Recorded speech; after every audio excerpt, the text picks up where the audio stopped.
Bonjour à toutes et à tous et bienvenue dans le 12e numéro de la Gazette du Maine, le podcast de Stephen King France qui vous résume l'actualité de Stephen King. Je suis Émilie et je suis très heureuse de vous emmener avec moi en balade dans le Maine pour vous conter les informations de ces 2 dernières semaines.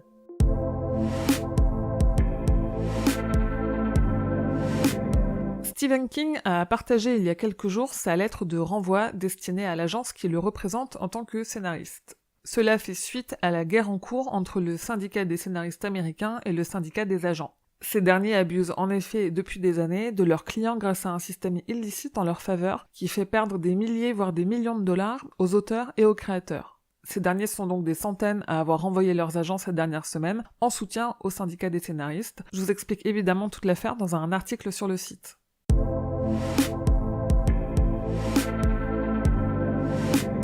On commence par une adaptation en BD, puisque Le saviez-tu, la nouvelle Le petit dieu vert de l'agonie, parue dans le Bazar des mauvais rêves, existe en version BD.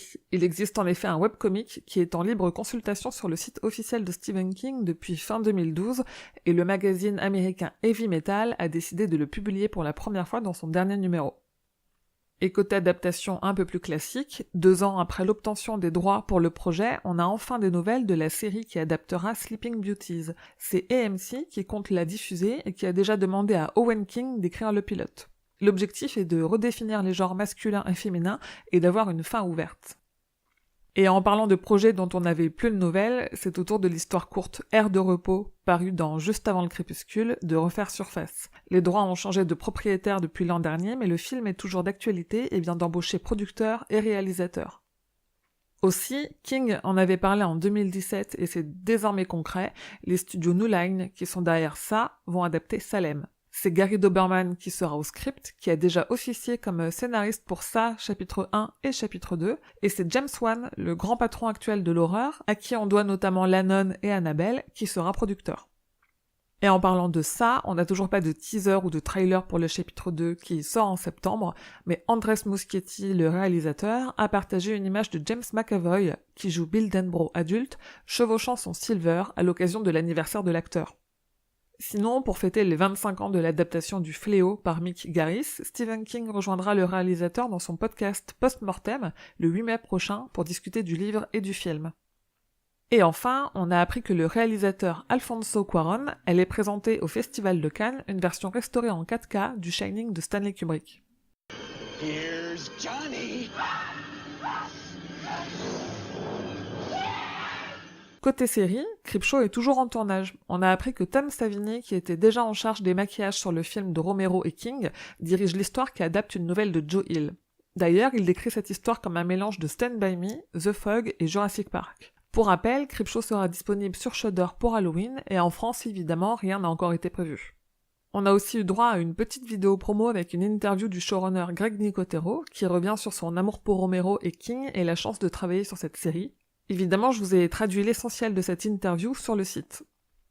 La série inspirée de La Tour Sombre avance aussi, puisque le tournage a commencé en Croatie et qu'on sait que l'acteur Jerome Flynn, bien connu pour son rôle de Sir Bronn dans Game of Thrones, sera de la partie dans le rôle d'un cow-boy. Et la saison 2 de Castle Rock est officiellement entrée en production également. Au passage, on a eu un nouveau nom au casting, et je m'excuse par avance pour la bafouille qui va suivre, parce que je suis à peu près certaine de ne pas le prononcer comme il se doit. L'acteur John Hugnaker rejoint la série pour un rôle récurrent en lien avec celui de Lizzie Kaplan, l'actrice qui incarne Annie Wilkes.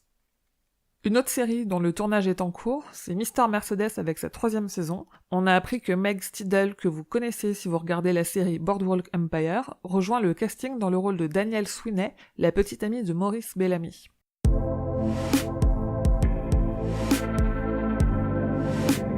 Côté podcast, nous avons sorti 2 épisodes du Roi Stephen ce mois-ci.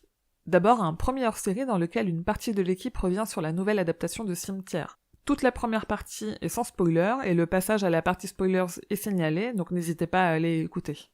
Ensuite, dans notre traditionnel épisode mensuel, on continue notre exploration du recueil Différentes saisons, et on vous parle de la nouvelle Le Corps, avec comme d'habitude plein d'infos et d'anecdotes sur l'histoire, à quel point elle est autobiographique, et évidemment, un retour sur l'adaptation de Rob Reiner qui est sans doute une des meilleures, Stand By Me.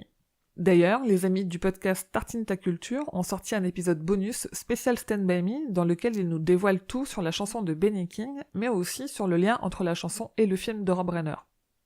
Et enfin, le podcast Podcastorama a interviewé Pomme, Dura Steven et moi-même de la Gazette du Maine pour présenter un peu les coulisses de ces deux podcasts. Si vous voulez connaître les coulisses des seuls podcasts français sur Stephen King, ça se passe sur le site ou sur le flux de Podcastorama.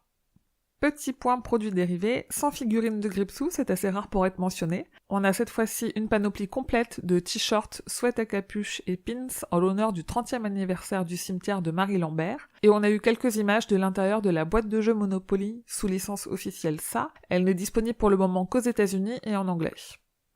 Sur les réseaux sociaux, King a encore beaucoup tweeté, donc je ne vais pas tout vous rapporter ici, mais on peut noter qu'il s'est ému de l'incendie à Notre-Dame de Paris, qu'il a qualifié de terrible. Il a encensé Black Summer, un film de zombies sur Netflix. Il s'est aussi émerveillé de la capacité des créateurs de Game of Thrones à avoir réuni tous les personnages principaux à Winterfell et d'avoir laissé paraître que ça a été facile. Et il a adressé un petit tacle à Netflix à propos de l'augmentation de leur prix. Sinon, j'ai publié sur les réseaux sociaux de Stephen King France une photo de l'acteur Dennis Quaid, qui est un hommage clair à une scène de Shining de Stanley Kubrick. Cette image vient du tournage du thriller psychologique The Intruder, qui n'a aucun rapport avec King, si ce n'est ce clin d'œil et sûrement d'autres, et qui sortira le 3 mai au cinéma. Aussi, à retrouver sur tous les réseaux sociaux de Stephen King France, la couverture allemande de l'Institut ou The Institute en VO, le prochain roman de Stephen King.